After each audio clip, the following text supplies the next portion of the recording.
հայրենակիցների խնդրանքով բարձրաձայնելու եմ մի խնդրի մասին, որը ուղիղ կապ ունի ուժեղ Հայաստան կուսակցության վարչապետի թեկնածու Սամվել Կարապետյանի հետ։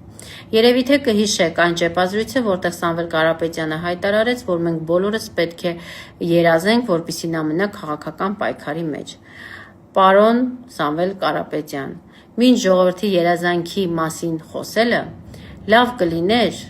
ավելի փոքր քայլերից սկսեիք։ Օրինակ, ձեր Տաշիր գրուպում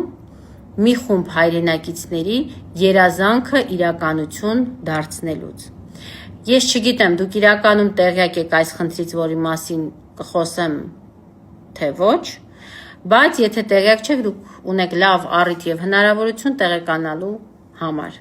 Ձեր Տաշիր գրուպում կան բազմաթիվ աշխատակիցներ, որոնք համեմատաբար ցածր աշխատավարձ են ստանում։ Կան մարդիկ, ովքեր 7, 8, նույնիսկ 10 տարի աշխատում են նույն աշխատավարձով եւ տարիների ընթացքում աշխատավարձի բարձրացում չեն ունեցել։ Ու կարծում եմ, հենց դա է պատճառներից մեկը, որ ձեր աշխատակիցներից շատերը ձեզ իրենց քվեն ընտրությունների ժամանակ չեն տվել, որովհետև մի փոքր անարդար ու անհասկանալի է, երբ քո գործատուի քաղաքական ուժը հայտարարում է, որ իշխանության գալուց հետո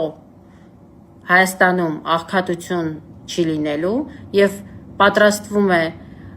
աղքատության մեջ գտնվող մարդկանց տալ 150,000 դրամ ամսական, եւ այդ ամենի ֆոնին ձեր աշխատակիցները ստանում են նույնքան կամ ավելի քիչ աշխատավարձ առանց որևէ բարձրացման հույսի։ Ավելին, երբ աշխատակիցները դիմում են իրենց վերադասին, վերադասը պատասխանում է. չեք ուզում, մի աշխատեք, դուք չլինեք, ուրիշը կլինի։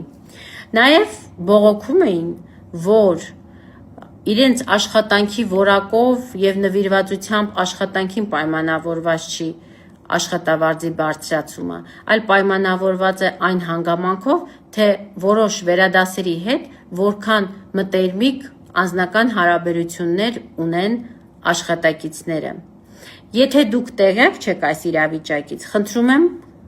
որ հանձնարարեք համապատասխան բաժիններին, որպեսզի ուսումնասիրեն ձեր աշխատակիցների աշխատավարձերը եւ հատկապես ուշադրություն դարձնեն այն մարդկանց, ովքեր տարիներ շարունակ նվիրված աշխատել են, բայց աշխատավարձի բարձրացում այդպես էլ չեն ունեցել։ Եթե այս խնդիրը չլուծվի, ստիպված կլինեմ արձանագրել, որ դուք տեղյակ եք իրավիճակին եւ որոշել եք մարդկանց պահել ցածր աշխատավարձով, օգտվելով նրանց սոցիալական վիճակից։ Հային էժան աշխատուժի մի վերածեք։ Դուք մարդ եք, ով որ հավակնում է դառնալ այս երկրի վարչապետը։ Ուրեմն դուք պարտավոր եք նախ եւ առաջ բարելավել ձեր աշխատակիցների կյանքի որակը։ Ուզում եմ դիմել նաեւ հարգելի իմ հայրենակիցներին։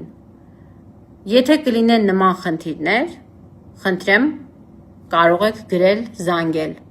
Ես երբևիցե իմ տեղեկատվության աղբյուրները չեմ բացահայտում։ Իմ նպատակը որևէ մեկին վարկաբեկելը չէ։ Ես բարձրաձայնում եմ մի խնդիր, որը իմ համոզմամբ պետք է ուսումնասիրվի եւ արդարացիորեն լուծվի։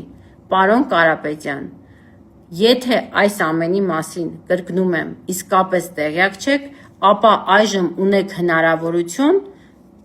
որ կարողանաք շտկել իրավիճակը եւ համապատասխան քայլեր ձեռնարկել։ Հուսով եմ, այս հարցը կարժանանա ձեր անձնական ուշադրությանը, քանի որ դա բխում է առաջին հերթին հենց ձեր եւ ձեր քաղաքական ուժի շահերից։